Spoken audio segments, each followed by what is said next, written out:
Next chapter చూడండి. 9th chapter చూడండి. ఇది స్టేట్ యాక్టర్స్ లోనే ఉంటారు వీళ్ళు. For example statutory bodies, regulatory bodies, quasi judicial authorities, role of civil services in democracy. ఇది 2 రకాలుగా మనం డీకోడ్ చేస్తాం ఈ సిలబస్‌ని. 1 రెగ్యులేటరీ బాడీస్, స్టాట్యుటరీ బాడీస్. ఎవరు సార్ వీళ్ళు? IRDA, RBI, SEBI, CCI. CCI అంటే ఏంటిది? Competition commission of India. అర్థమవుతుందా? CCI, dental council of India, medical council of India, bar council of India. ఇంకా ఉన్నాయి, చాలా ఉన్నాయి. నాకు తెలిసి సుమారుగా ఒక 20-25 బాడీస్ ఉన్నాయి. దీన్నే మనము ఏమంటాం సార్ అంటే డెలిగేటెడ్ లెజిస్లేషన్.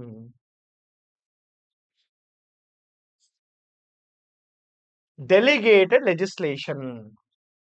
లెజిస్లేషన్ అంటే ఏంటి? చట్టాలు చేసే అధికారము. చట్టాలు చేసేది ఎవరు? పార్లమెంటు. పార్లమెంటు లేరు నా పని నువ్వు చెయ్యి అని చెప్పేసి ఒక రెగ్యులేటరీ బాడీకి ఎళ్లి ఆ అధికారాన్ని ఇస్తే దాన్ని డెలిగేటెడ్ లెజిస్లేషన్ అంటాం. అంటే ఇక్కడ పార్లమెంట్ చేయాల్సిన పని ఒక రెగ్యులేటరీ బాడీ చేస్తుంది. ఎందుకు? పార్లమెంట్ దానికి అధికారం ఇచ్చింది. Delegated, I am delegating the work to you. నా పని నువ్వు చెయ్యి అని చెప్పి అన్నమాట. అర్థమవుతుందా సార్? సో ఇది మనం చూస్తాం. రెండోదేంటి? ఇది బ్యూరోక్రసీ అండ్ డెమోక్రసీ. అసలు డెమోక్రసీకి, బ్యూరోక్రసీకి లింక్ ఏంటి? డెమోక్రసీలో బ్యూరోక్రసీ నడుస్తుందా? రీసెంట్‌గా ఐ రిమెంబర్ ప్రొఫెసర్ జయశంకర్ గారు అనుకుంటా.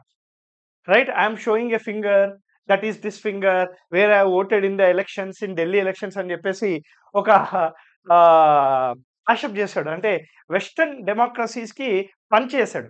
ఆయన ఏమన్నాడంటే వాళ్ళేమన్నారంటే డెమోక్రసీలో వెల్‌ఫేర్ ఉండదు.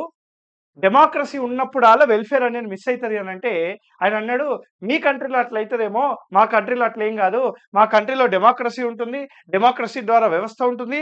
ఆ వ్యవస్థ ద్వారా వెల్‌ఫేర్ ఉంటుంది. గవర్నెన్స్ కూడా బావుంటుంది" అని చెప్పి కొన్ని ఎగ్జాంపుల్స్ కూడా ఇచ్చాడు మహానుభావుడు. అంటే you are looking at this. So what is the relationship between democracy and bureaucracy? ఎట్లా పనిచేస్తాయి? All these things we will see in this chapter called that statutory, regulatory and various quasi-judicial authorities, role of civil services in India. ఇది చాలా ఈజీగా కనపడుతుంది sir. 2 లైన్లే కదా అని చెప్పేసి. Notes making అనేది చాలా ఇంపార్టెంట్ మనకి.